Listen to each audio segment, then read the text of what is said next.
Lesson 11, Monday, September 5th. In God's Time. Romans 5:6 says, "When we were utterly helpless, Christ came at just the right time and died for us sinners."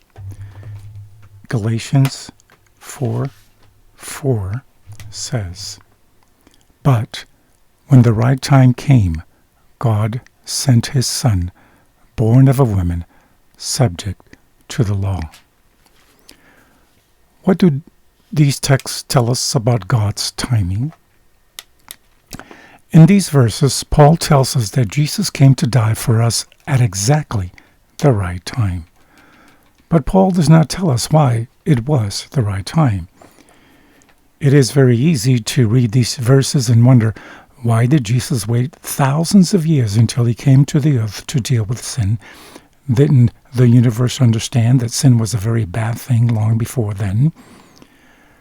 We may ask why Jesus is waiting to come the second time as well. We also may ask, why is the Lord waiting so long to answer my prayer? Think about, for instance, the 70-week prophecy of Daniel 9:24-27. In this 70-week prophecy points to Jesus as the Messiah. Review it if you need to. How long was this time period? What does this tell you about learning to wait for things in God's time, even if it takes what seems to us a long time? There are many important spiritual reasons why we will experience waiting times. First, waiting can refocus our attention away from things and back to God himself. Second, waiting allows us to develop a clearer picture of our own motives and desires. Third, waiting builds perseverance, spiritual stamina. Fourth, waiting opens the door to developing many spiritual strength, such as faith and trust. Fifth, waiting allows God to put down other pieces in the puzzle of the bigger picture.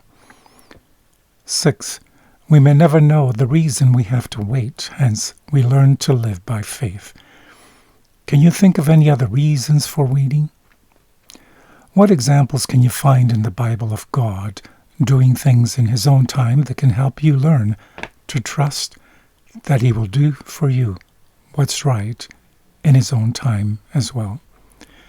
Think, for instance, about Abraham and Sarah and the promise of a son. At the same time, ask yourself, what might I be doing that could be delaying the answer to a prayer that could have been answered long ago? From the book Our High Calling, page 318, it says, "We need to expect, rather not expect, all sunshine in this world. Clouds and storms will cluster about us, and we must be prepared to keep our eyes directed where we saw the light last. Its rays may be hidden, but they still live, still shine beyond the cloud. It is our work to wait, to watch, to pray, and to believe. We shall prize the light of the sun more highly after the clouds disappear. We shall see the salvation of God if we trust in God in the darkness as well as in the light.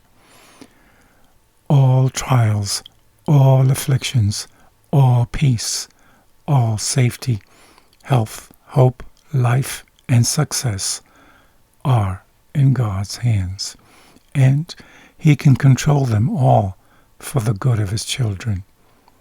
It is our privilege to be suppliants, to ask anything and everything of God, submitting our request in submission to his wise purposes and infinite will."